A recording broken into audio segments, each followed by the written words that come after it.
النهارده الحمد لله ان مشاركتنا كانت موجوده في اليوم من اول يوم الاربعاء اللي هو اول امبارح بفضل الله. كان بعد النائب العام اصدر يعني ما عرفنا ان الطعن اللي قدمه النائب العام باخلاء سبيل الثلاثه المتهمين بقتل اخواتنا الشهداء اترفض. نزلنا جالنا المفروض التكليف لصلاه المغرب في جامع الأربعين، ونزل الاخوان في جامع الأربعين، وعشان كده يومها بالليل جبنا اول خيمه اعتصام كانت يوم الاربعاء، وابتدينا اعتصام من يوم الاربعاء استمر الاربعاء والخميس. النهارده متواجدين بفضل الله. كتير من زمايلنا هنا سالونا ايه سر تاخر يعني قرار الاخوان بالمشاركه وايه دورنا احنا كشباب اخوان. اكدنا على نقطتين، النقطه الاولى ان مفيش حاجه اسمها شباب اخوان، احنا شباب جوه جماعه الاخوان المسلمين كلنا تابعين في يعني في المنظومه يعني القرارات الحركيه للجماعه. طالبنا كتير جدا ان النزول يبقى بدري شويه عن كده، ولكن طبعا التكوين الكبير بحكم يعني كبر التنظيم ده عددا وكم المعسكرات اللي كنا عاملينها للطلاب وثانوي في السخنه وفي كذا مكان محجزينهم من شهر ونص.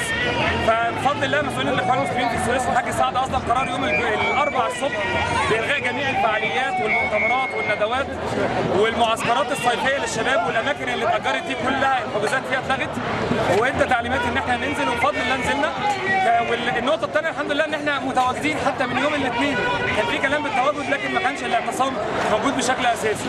فربنا يسهل ان شاء الله. الحمد لله النهارده شايفين مشاركات اخواتنا السلفيين وغالب القوى السياسيه لحد ما النظام النهارده نفتقد لنظام حقيقي زي اللي موجود في التحرير.